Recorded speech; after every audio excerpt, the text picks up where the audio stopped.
My hands trembled as I signed away my dream for $1. My brother Michael stood behind our parents, barely containing his smirk as I scrawled my signature on each page of the transfer documents. 5 years of work, gone in 5 minutes of legal finality. See, Daniel? That wasn't so hard, my father said, gathering the papers with practiced efficiency. After all, as one of Boston's top corporate lawyers, he'd overseen countless company acquisitions, though usually they involved more than a single dollar. My mother touched my shoulder, her expensive rings cold against my skin. It's for the best, honey. Michael has the business experience to make something of this. You can go back to school, get your MBA like we always planned. I stared at the ThinkTech logo on the last page, my logo, the one I designed in my MIT dorm room while first imagining a company that would revolutionize artificial intelligence. Now it belonged to my older brother, who'd never written a line of code in his life. The company car keys, Michael prompted, holding out his hand, and the office access card. I pulled them from my pocket, along with my keycard to the research lab, where I'd spent countless nights perfecting our AI algorithms. What Michael and my parents didn't know was that the most valuable part of ThinkTech wasn't in any of those places. The real treasure was safely encrypted on servers they didn't even know existed. This whole nightmare had started 3 months ago, when our family's golden child had finally noticed what his embarrassment of a younger brother was building. Michael, with his Harvard MBA and junior partnership at Goldman Sachs, had always been the family success story. I was the dreamer who dropped out of MIT's computer science program to pursue a ridiculous tech fantasy. But then Microsoft had approached ThinkTech about our natural language processing engine. Google's AI division had expressed interest in our machine learning patents. Suddenly, my fantasy looked like it might be worth something. That's when Michael had started showing up at family dinners again, asking casual questions about ThinkTech's technology. Just brotherly interest, he claimed. I should have known better. 2 weeks ago, he presented my parents with a detailed analysis of ThinkTech's potential and my supposed inability to realize it. Daniel's a brilliant programmer, he told them, but he doesn't understand business. At this rate, he'll run the company into the ground before its technology reaches its true market potential. My parents, who'd been increasingly vocal about their disappointment in my wasteful career choices, had seized on his proposal. They would cut off my trust fund, withdraw the family's seed investment in ThinkTech, and call in all the business connections they'd reluctantly provided, unless I sold the company to Michael. He'll know how to structure the proper deals, my father had insisted. Turn it into a real company instead of a programmer's hobby shop. What they didn't understand was that ThinkTech had already evolved far beyond their comprehension. Our core AI technology, the part I kept carefully hidden from all company documentation, wasn't just valuable. It was revolutionary. I discovered the breakthrough accidentally during a late-night coding session 6 months ago. A small error in my algorithms had produced something unexpected, an AI system that could not only process natural language but actually understand context and subtext in ways no existing technology could match. When I realized what I created, I made a decision that now proved prophetic. I separated the breakthrough into 3 distinct patent applications filed under my own name rather than ThinkTech's. As far as the company records showed, we were still working on basic machine learning tools. The real innovation, the one that would change everything, was mine alone. I'll need you to brief me on all current projects, Michael said as we walked to the ThinkTech offices for the final handover. Client lists, research status, everything. I nodded, keeping my face carefully neutral. Of course. Though most of it is in the company documentation I already provided. He frowned slightly. My brother had always been able to tell when I was holding something back, ever since we were kids. But now he had no power to force the truth from me. He owned ThinkTech, yes, but only the shell I'd left for him to find. The next 2 weeks were a parade of humiliation as Michael took control of my company. He brought in his own management team, replaced my beloved whiteboard walls with modern art, and relegated me to an advisory role that meant nothing. I watched him parade potential investors through the office, spouting buzzwords he didn't understand about technology he couldn't comprehend. Each time, I thought about the encrypted files on my private servers, about the 3 patent applications slowly working their way through the approval process. My parents were delighted with the transition. Michael's already lined up meetings with major tech companies. My mother gushed during our Sunday dinner. He says Google might be interested in an acquisition. I pushed my food around my plate. Google, really? What do they think of the core technology? Michael's fork paused halfway to his mouth. The engineers were very impressed with the natural language processing capabilities. I bet they were, since that's all he had to show them. The real breakthrough, the contextual understanding engine that would make their best AI look like a pocket calculator, was safely hidden away. I'm thinking of going traveling for a while, I announced. Clear my head. Running away? Michael taunted. Can't handle watching someone else succeed with your little project. Our mother jumped in quickly. That's a wonderful idea, Daniel. Take some time, figure out your next steps, maybe look into some MBA programs. I nodded agreeably. Let them think I was retreating, licking my wounds. In reality, I had plans. Careful, deliberate plans that were already in motion. That night, in my apartment, I reviewed the latest communication from the patent office. All 3 applications were proceeding smoothly. Initial feedback was positive. Within months, I would own the official patents to technology that would revolutionize artificial intelligence.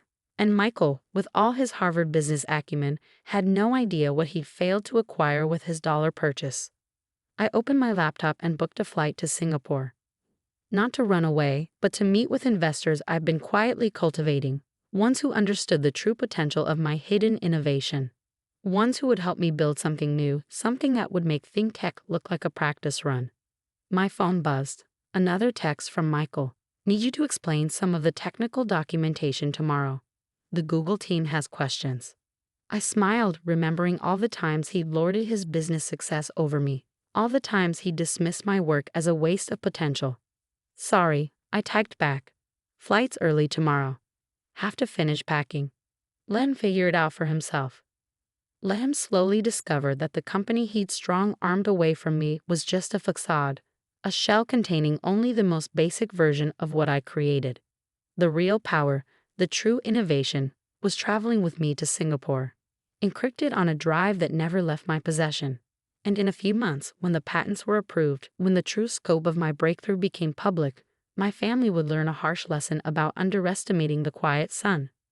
Sometimes, losing everything is just the beginning of winning it all back, with interest. Singapore's heat hit me like a wall as I stepped out of my hotel 6 months later. The city had become my second home, my sanctuary away from Boston's suffocating family dynamics. My phone buzzed. Another message from Michael. Daniel, the Google team is getting frustrated. These algorithms aren't performing as expected. Call me. I smiled, remembering the careful layers of code I'd built into ThinkTech's systems. The basic AI worked perfectly, exactly as advertised. But without the breakthrough innovation I hidden away, it would never achieve the potential Michael had bragged about to investors. My new company, Nova Intelligence, was taking shape in a sleek office overlooking Marina Bay. My Singapore-based team consisted of brilliant programmers who understood the revolutionary nature of what we were building. No family connections, no inherited positions, just pure talent and shared vision. Then came the email I'd been waiting for. The U.S. Patent Office had approved all 3 of my personal patent applications. The confirmation arrived during a video call with Michael, who was becoming increasingly desperate as major tech companies began pulling back from ThinkTech. Something's missing, he admitted, running his hands through his now disheveled hair. The core technology isn't doing what the early tests showed it could do.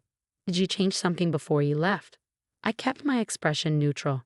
Everything's exactly as it was documented in the company files, Michael. Maybe you should have your Harvard MBA team look deeper into the technical specifications.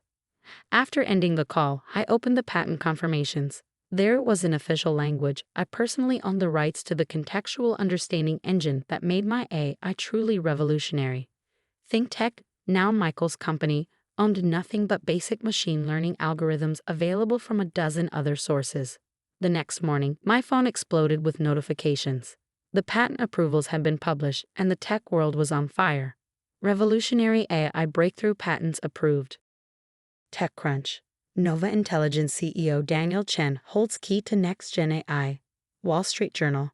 ThinkTech sale under scrutiny as former founder's patents surface. Bloomberg. I was in a meeting with Japanese investors when my father called. then my mother, then Michael, repeatedly. I let them all go to voicemail. Finally, I answered a call from Jessica Wong, the technology reporter who'd broken the story. Mr. Chen, your brother claims these innovations were developed at ThinkTech and should have been included in the company's sale. Care to comment? The patents were filed in my personal name before any discussion of selling ThinkTech. I replied calmly. The documentation is clear and complete. The technology covered by these patents was never ThinkTech company property. And the fact that your brother paid only $1 for ThinkTech? I allowed myself a small smile. The price reflected the actual value of the technology included in the sale. The story exploded across the business world. Michael appeared on CNBC trying to claim the patents belonged to ThinkTech. But his arguments fell apart under scrutiny. Every document, every filing, every line of code had been carefully prepared to withstand exactly this challenge.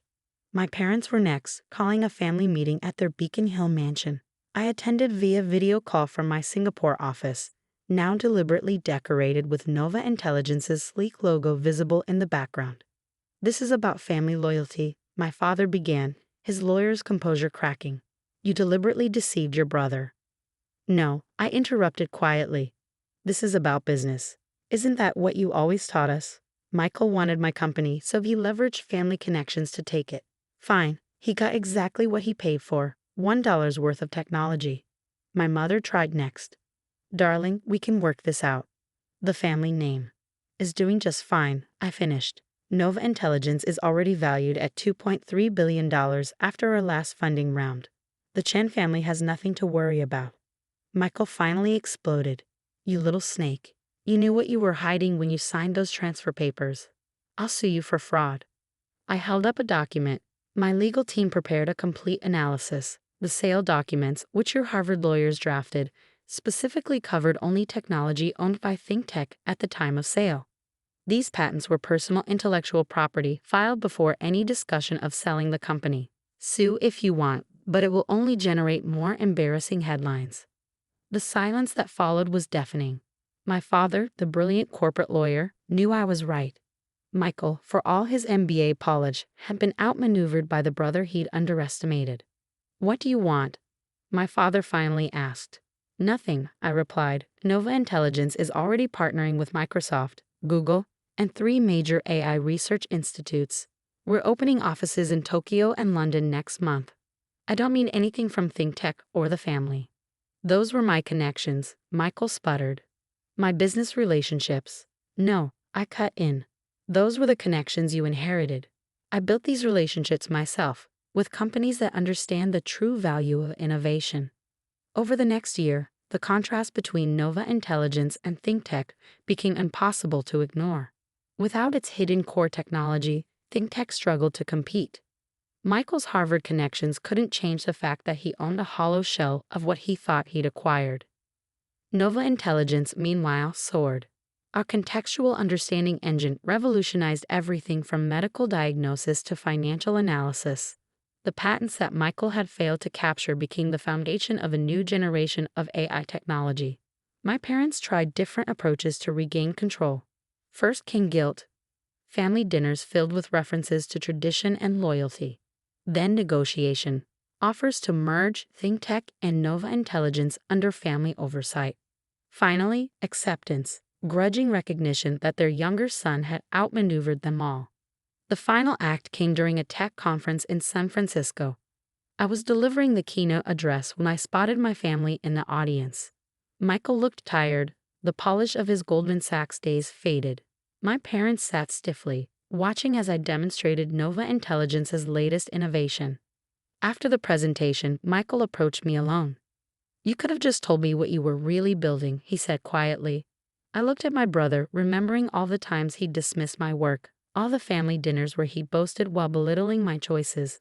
Would you have listened? Or would you have just tried to take it sooner? He had no answer. A week later, ThinkTech announced it was being sold to a minor tech company for a fraction of what Michael had once boasted it was worth. The headlines were brutal. ThinkTech sale marks end of family tech dynasty that never was. My mother called, tears in her voice. Was it worth it? Breaking up the family like this? I looked out my office window at Singapore's glittering skyline. The family broke things first, Mom. I just refused to be broken with it. Nova Intelligence continued to grow. We opened research centers worldwide, advanced AI technology in ways my former family company never could have, and built something far beyond what Michael had tried to steal for $1. Last month, I received an invitation to speak at MIT's graduation ceremony. The topic, Innovation, Family, and the True Cost of Success. I accepted, but not to gloat or seek revenge. I accepted to share the real lesson I'd learned. Sometimes, losing everything is the first step to gaining something greater. Sometimes, the quietest member of the family is the one you should have watched most carefully. And sometimes, $1's worth of humiliation buys you a future worth billions. The patents that Michael failed to capture now hang framed in my office. A reminder that true innovation can't be stolen, only earned. Next to them sits a single dollar bill, preserved in a case. Underneath, a small plaque reads, Price of freedom, $1. Value of believing in yourself, priceless. Michael still runs a small consulting firm in Boston. My parents still attend their social functions and talk about family loyalty. But in boardrooms and tech conferences around the world, people tell a different story. About the quiet programmer who turned a forced sale into a billion-dollar victory. Sometimes the best revenge isn't just success. It's success they can't take credit for.